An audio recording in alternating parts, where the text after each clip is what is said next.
Boa noite. O assunto de hoje é a meteorologia dinâmica.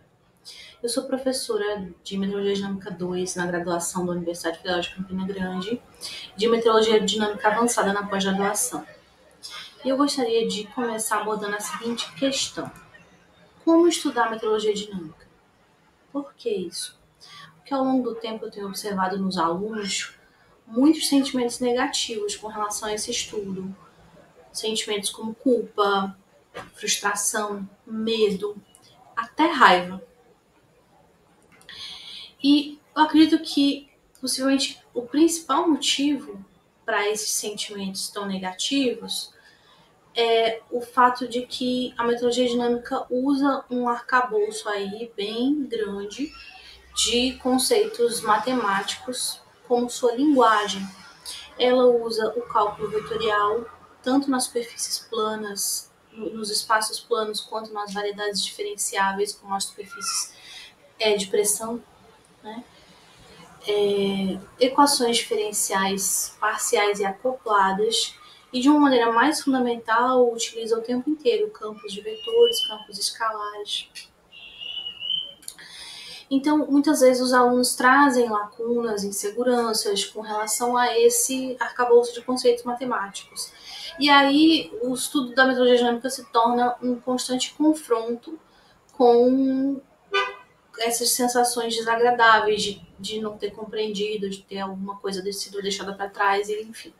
Mas eu acredito que não precisa ser assim de forma alguma, porque a metodologia dinâmica ela é uma oportunidade única, talvez, não sei se única, mas ela é uma grande oportunidade para que se tenha uma representação desses conceitos que talvez foram aprendidos como abstratos,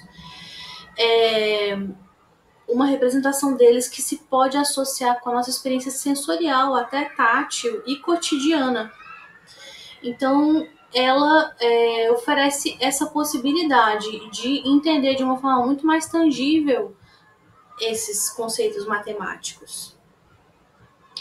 Então, eu acredito que ela é uma grande oportunidade para se fazer uma revisão de cálculo, né? Com um exemplo, ou com uma série de exemplos que são relacionados à nossa experiência do dia a dia e assim compreender o cálculo de uma outra forma.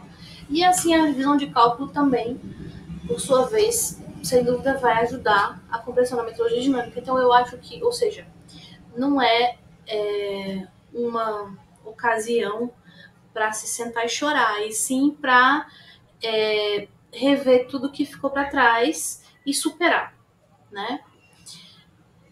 Então vamos lá, vou dar alguns exemplos, né?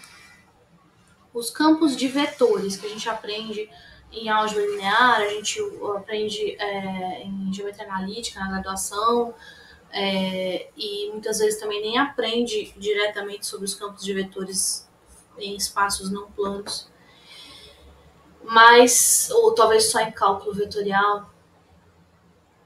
Mas quando os campos de vetores ganham como representação o campo de ventos, então, em primeiro lugar, fica muito fácil entender a ideia de direção e intensidade do vento, direção e intensidade de um vetor, direção e magnitude de um vetor.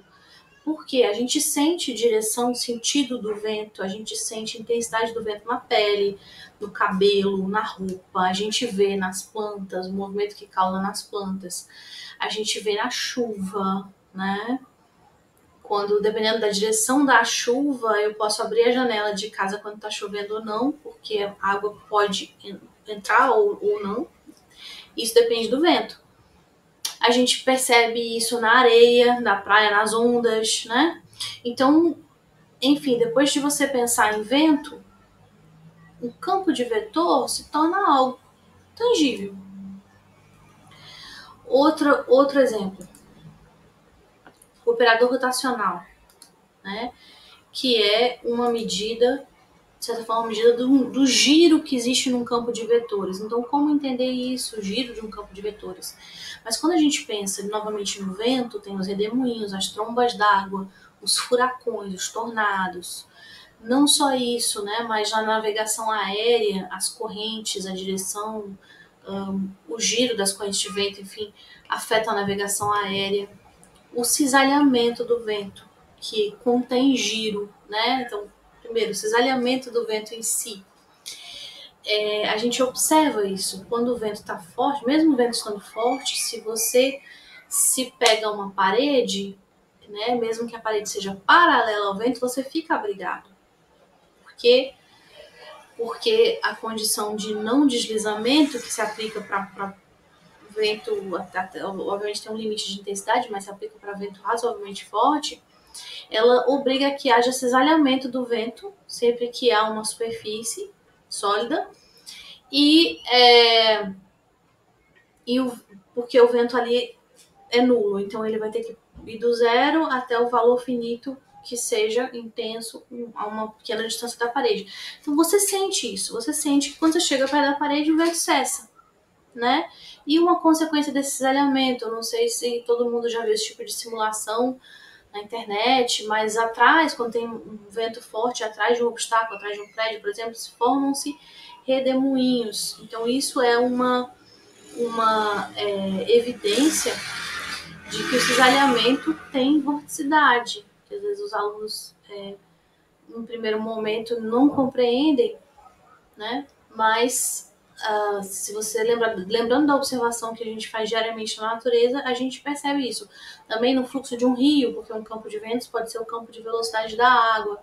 Também no fluxo de um riacho ou de um rio, muitas vezes atrás das pedras tem remansos. É a mesma condição, né? Na borda do obstáculo, o fluxo é lento, é quase nulo ou nulo, então obriga a ter cisalhamento e isso tem vorticidade. Na hora que o obstáculo some e cessa essa condição de não deslizamento, geralmente isso vira vórtice, inclusive remanso atrás de pedras.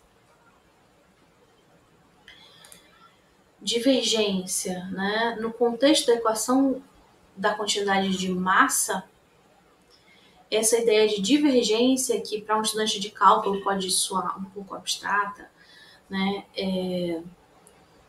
Ela fica associada à conservação da massa, né? Se eu tenho divergência do campo de ventos num volume infinitesimal, isso significa rarefação e, portanto, diminuição da densidade. Por quê? Porque o pressuposto é que a gente não vai criar nem destruir massa no fluxo de vento.